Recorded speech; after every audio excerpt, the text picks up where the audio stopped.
جی، میرے مقالے کا موضوع ہے راجستھان میں اردو اور راجستھانی زبان میں ماحولیاتی شعور۔ اردو ادب کے حوالے سے عموماً راجستھان کو غیر اردو آبادی کا صوبہ سمجھا جاتا ہے، اور یہ تاثر غلط ہے۔ اور راجستھان کے محمود شیرانی، اختر شیرانی، بسمل سعیدی، رمزی اٹاوی، حسرت جے پوری، محمود سعیدی اور شین کاف نظام جیسی شخصیات اس کی مثال ہیں۔ یہ فہرست بہت طویل ہے۔ عموماً سمجھا جاتا ہے کہ اردو میں لوک ادب نہیں ہے، لیکن راجستھان کی یہ مثالیں شاہد ہیں۔ رمزی اٹاوی کا یہ شعر دیکھیں کہ فضا میں سانس لیتے ہی لگا لیتا ہوں اندازہ، چمن میں پھول ہیں کتنے خشک کتنے تر و تازہ۔ جہاں تک ماحولیاتی تحفظ کا تعلق ہے تو راجستھان کے جودھ پور شہر کی ایک تاریخی مثال کھیجڑلی نام کی ایک جگہ بہت مشہور ہے۔ راجستھان کے جودھ پور سے 26 کلومیٹر دور ایک گاؤں ہے۔ اس گاؤں کا ذکر اس لیے ضروری ہے کیونکہ یہ جگہ دنیا بھر میں درختوں کو بچانے کے لیے جان دینے والے انسانوں کی یادگار ہے۔ اس گاؤں میں کھیجڑی درختوں کی اچھی خاصی تعداد کے سبب اس کا نام کھیجڑی اور جگہ کا نام کھیجڑلی پڑا ہے۔ تاریخ کے مطابق 12 ستمبر 1730 کو امرتا دیوی بشنوئی سمیت 84 گاؤں کی 363 بشنوئی، 69 خواتین اور 294 مرد کھیجڑی کے ہرے درختوں کو بچانے کے لیے کھیجڑلی گاؤں میں شہید ہو گئے تھے۔ تاریخ میں یہ اپنے آپ میں ایک مثال ہے۔ ایسا ذکر ملتا ہے کہ کھیجڑلی اور اس کے آس پاس کے گاؤں میں بشنوئی لوگوں کی اکثریت کے باعث یہاں درختوں کی کٹائی اور شکار پر مکمل پابندی لگا دی گئی تھی۔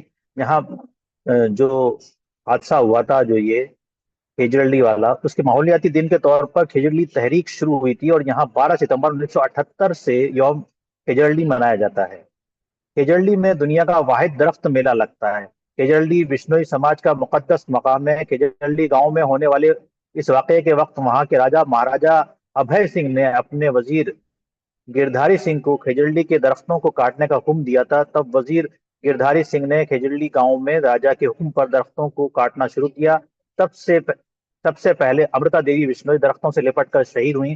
اس کہانی پر شین کا نظام کا شعر دیکھیے: جب آن پہ آتے تھے تو ڈٹ جاتے تھے، کٹ جاتے تھے مٹ جاتے تھے، 100 ہاتھ نکلتے تھے کلہاڑی لے کر، 100 ہاتھ پیڑوں سے لپٹ جاتے تھے۔ جودھ پور کے شاعر ڈاکٹر نثار راہی کا یہ شعر یاد آتا ہے: ہم نے جنگل کاٹ کر بنائے کرسی میز، اب جا کر کس سے کہیں دھوپ ہے کتنی تیز۔ اب جہاں تک راجستھانی ادب میں ماحولیاتی شعور کی بات ہے تو اس موضوع پر بہت سارا ادب تخلیق کیا گیا ہے جو کسی ایک مقالے میں سما پانا مشکل ہے۔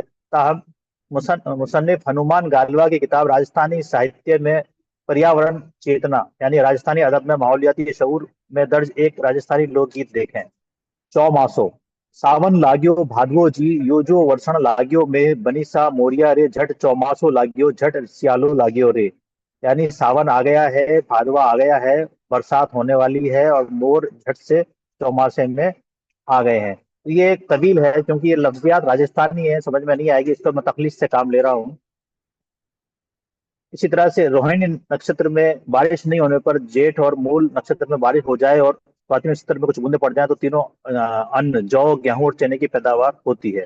اسی طرح سے ایک مثال ہے: تیتر پنکھی پادلی بادلی ودھوا کاجل ریک، آ برسے با کرے با گھر کرے ان میں مین نہ میگ۔ اگر بادل تیتر کے پروں جیسے دکھیں تو وہ ہر حال میں برسیں گے۔ یہ مان کر چلنا چاہیے کہ بیوہ اگر کاجل لگائے تو دوسری شادی ہر حال میں کرے گی۔ اسی طرح سے ایک اور مثال ہے: ساونی اور سورو چالے بھادوڑے پروائی، آسوجا ناڑ ٹانکڑ تو بھر بھر گاڈا لے آئی۔ ساون مہینے میں جو ہوائیں چلتی ہیں اور بھادو میں پروائی، اس سے ہوائیں چلے تو سمجھ لینا چاہیے کہ زبردست پیداوار ہوگی۔ اس طرح کی اور بھی مثالیں ہیں، میں تو تخلیص سے کام لے رہا ہوں۔ یہ لوک گیت ہیں۔ ان لوک گیتوں کے ذریعے مقامی درختوں، پودوں، جانوروں، ندی، تالاب اور مقامی ماحول کا بیان کیا گیا ہے۔ ان لوک گیتوں سے ماحولیات کے بارے میں آگاہی بڑھتی ہے اور ماحول کے مختلف عناصر کے درمیان توازن قائم رکھنے کا جذبہ پیدا ہوتا ہے۔ کچھ ایسے لوک گیت یہ ہیں: ایتل پیتل روبیرو، اس لوک گیت میں پنگھٹ اور پانی کی اہمیت کو بیان کیا گیا ہے۔ کالا کاغلا یعنی کالا کوا، اس لوک گیت میں کوا مردھر یعنی راجستھانی ریگستان کی لوک ثقافت میں عزت دی گئی ہے۔